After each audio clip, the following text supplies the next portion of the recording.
بسم اللہ الرحمن الرحیم۔ وَيَوْمَ يَقُولُ، اور جس دن، یہاں سے بریلویوں کے شیخ القرآن ہے وہ اس نے تفسیر روح البیان کا ترجمہ اور حاشیہ لکھا ہے۔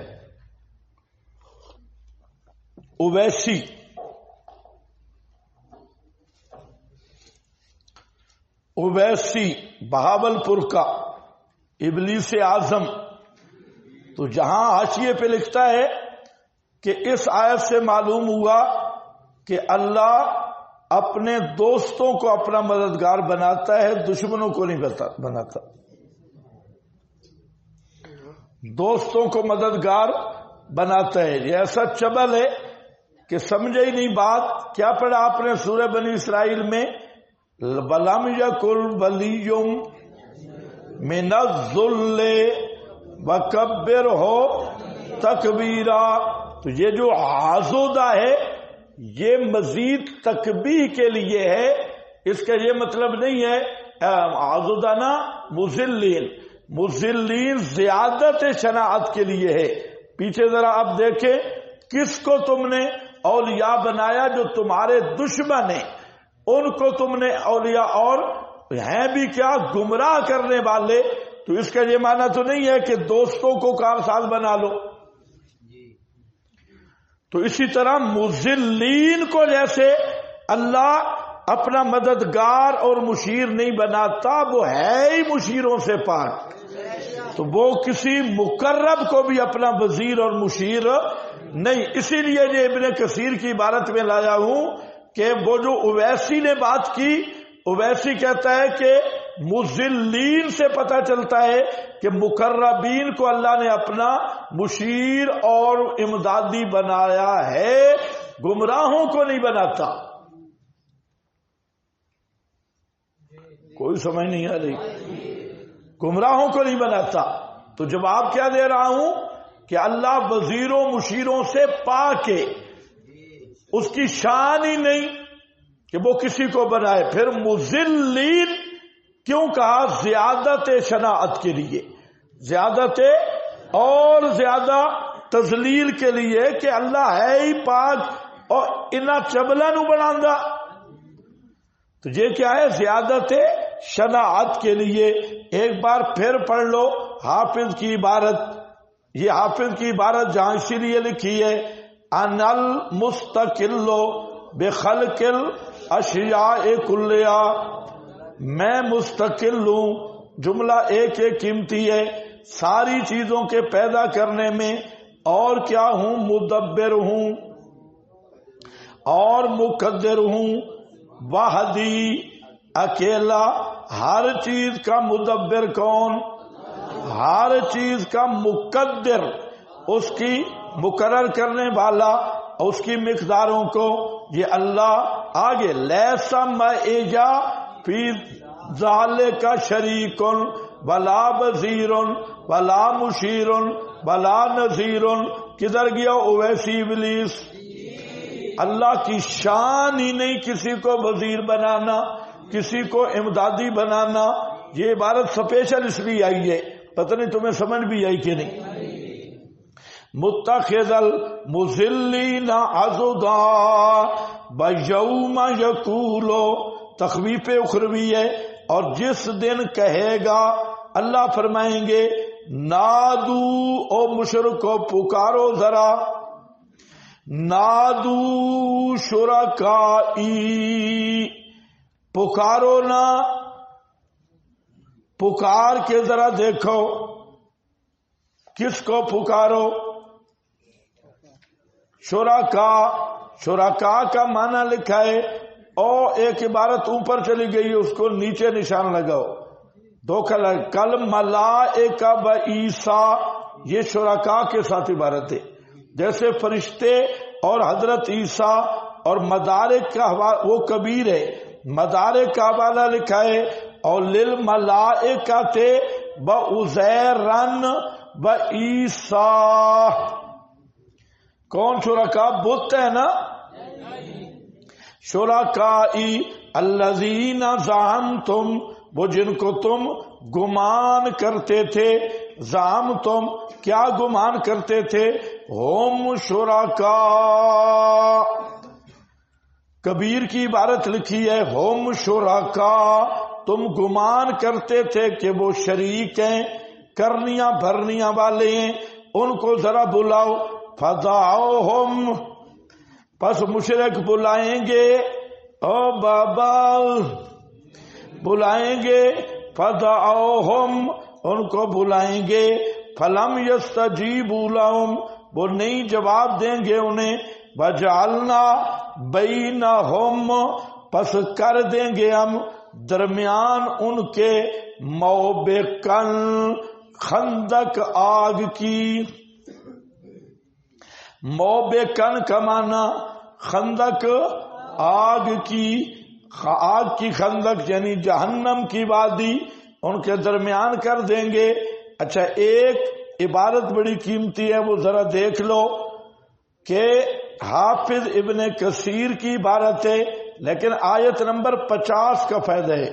آیت نمبر 50 جو پہلے گزری ہے جن شیاطین کے متعلق، اس پہ تبصرہ کرتے ہوئے حافظ کی اگلی عبارت بہت اچھی ہے، فرماتے ہیں قد رویہ فی ھذا آثار کثیرہ، توجہ ہے نا، اس میں بہت سارے آثار سلف سے مروی ہیں، غالبها من الاسرائیلیات، چند ضوابط وہ آپ کے کام کی ہیں، اکثر وہ اسرائیلیات ہیں جن کو نقل کیا گیا ہے تاکہ دیکھا جائے اس میں، واللہ عالم بحال کثیر منہا، بس آگے منہا ما قد یقطع بکذبہ، بعض وہ ہیں کہ سری جھوٹ ہے اور اس کا جھوٹ قطعی ہے، کیوں؟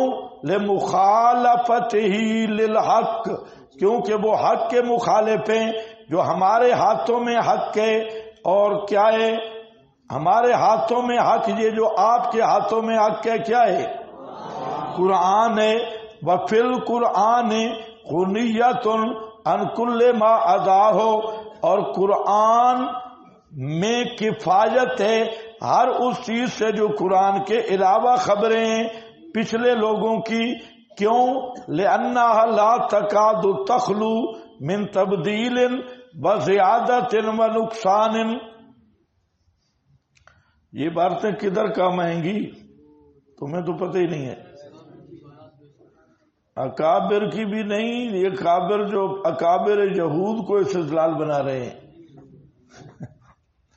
اور توسل یہودی پیش کرتے تھے، مسجد یہودیوں نے بنائی یا عیسائیوں نے، شرائع من قبل نا کی بات ہو رہی ہے، شرائع من قبل نا، ہوش سے بیٹھو، اس کی بات ہو رہی ہے۔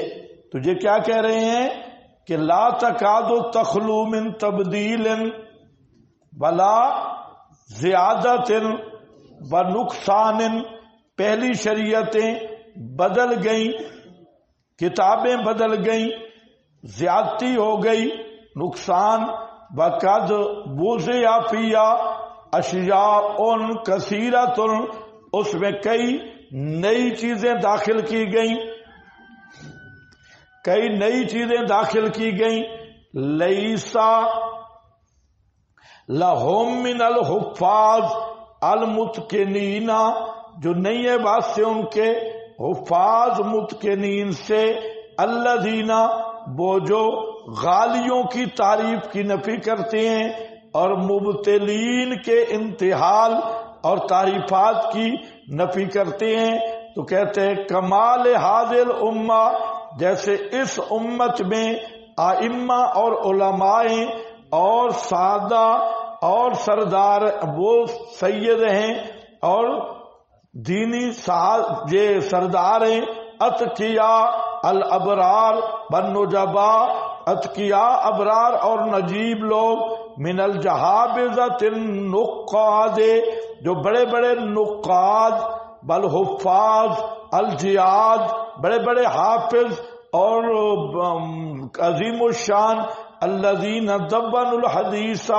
جنہوں نے حدیث مدون کی اور لکھا تحریر کیا ان کو صاف کیا، وبینوا اور بیان کیا اس کی صحیح کو حسن سے اور ضعیف سے، منکر سے، موضوع سے، متروک سے، مکذوب سے، اور انہوں نے پہچانا وضائین کو، حدیثیں گھڑنے والوں کو، اور کذابین کو اور مجہولین کو، وغیرہ ذالک من اصناف الرجال کل ذالک صیانتاً لجناب النبوی۔ کچھ سمجھ آئی ہے؟ کیا مطلب؟ کہ جن علماء نقادین اتقیاء نے جھوٹی حدیثوں کو سچی سے الگ کیا، ضعیف کو صحیح سے الگ کیا، تو وہ اصل پیغمبر کریم کا دفاع کرنے والے لوگ ہیں۔ کوئی سمجھ نہیں؟ آج کل کام الٹا ہو گیا ہے۔ اگر کسی حدیث کو اصول کے مطابق اسے ضعیف قرار دیا جائے یا اس پہ کلام کیا جائے تو فوراً فتویٰ کیا آتا ہے؟ فوراً یہ فتویٰ۔ علامہ کیا کہہ رہا ہے؟ علامہ تو تعریف کر رہا ہے کہ یہ تو پیغمبر کا دفاع کرنے والے لوگ ہیں کہ جو ضعیف اور صحیح، موضوع اور غیر موضوع روایت کا تمہیں فرق بتاتے ہیں، تو یہ تو پیغمبر کا دفاع ہے، اور جو موضوع روایتیں اور ضعیف آپ کے سامنے رکھ کے صوفی بنے ہوئے ہیں وہ بے ایمان تو نبی کے دشمن ہیں۔ اس نقطہ تمہیں کچھ نہیں سمجھ آیا، اس کو اچھی طرح سمجھو۔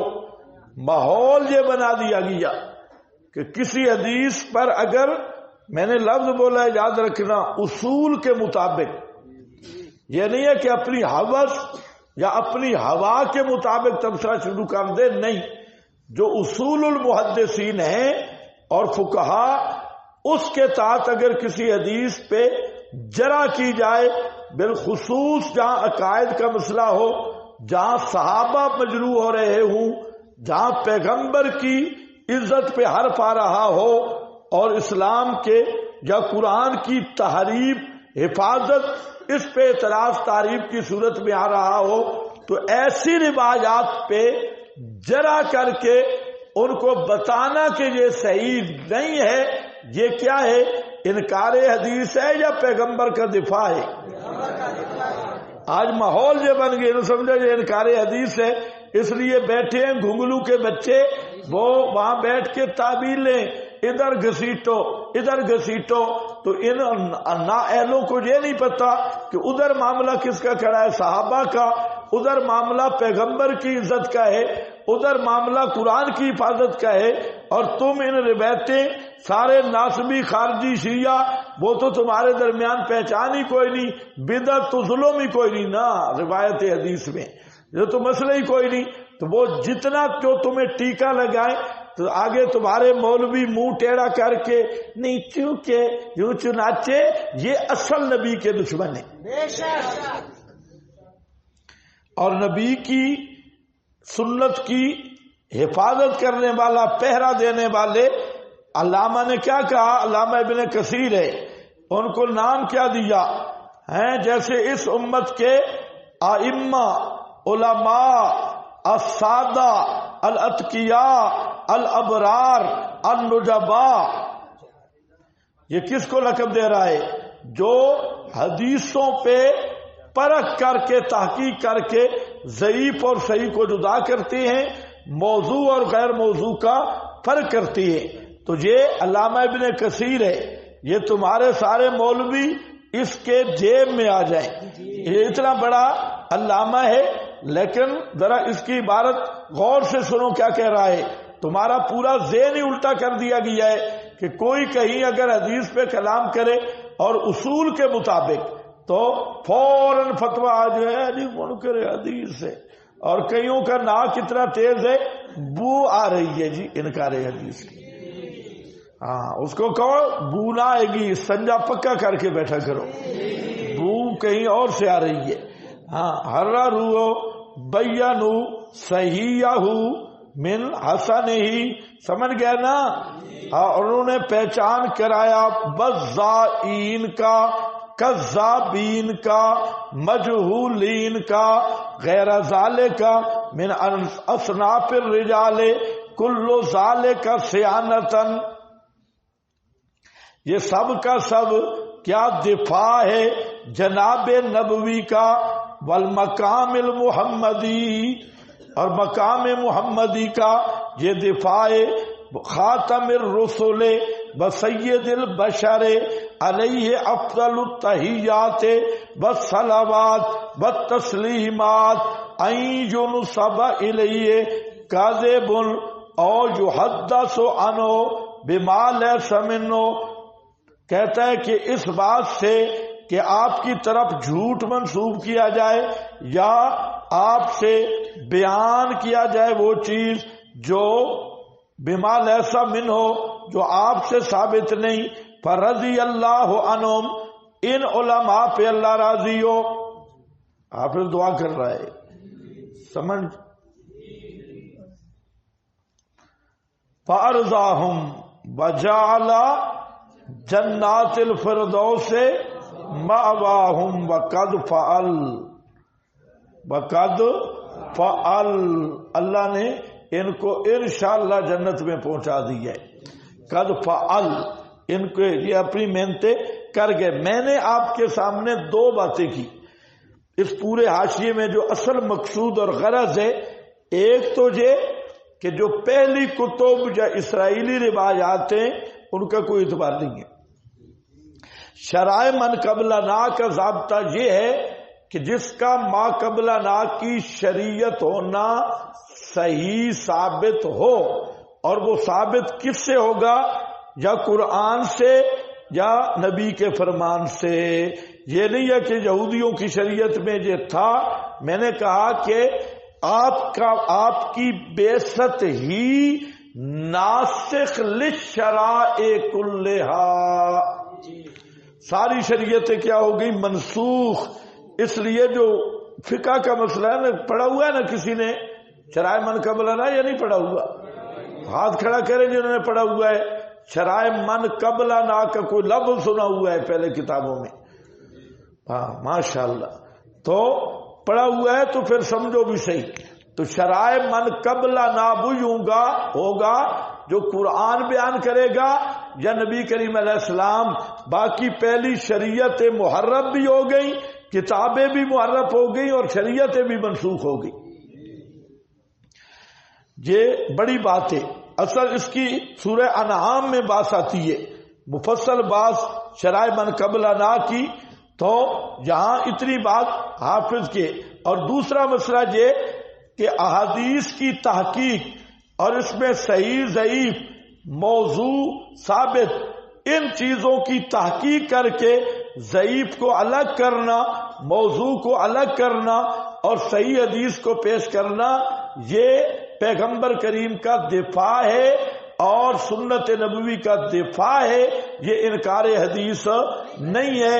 جب کسی روایت پہ کلام ہو تو فوراً راگنی وہ کلوز ہو جانی چاہیے، بلکہ پورا غور و فکر سے اس چیز کو دیکھنا چاہیے. یہ اب آگے آؤ. فرمایا وَيَوْمَ يَقُولُ، جس دن اللہ فرمائے گا او مشرکو پکارو میرے شریکوں کو،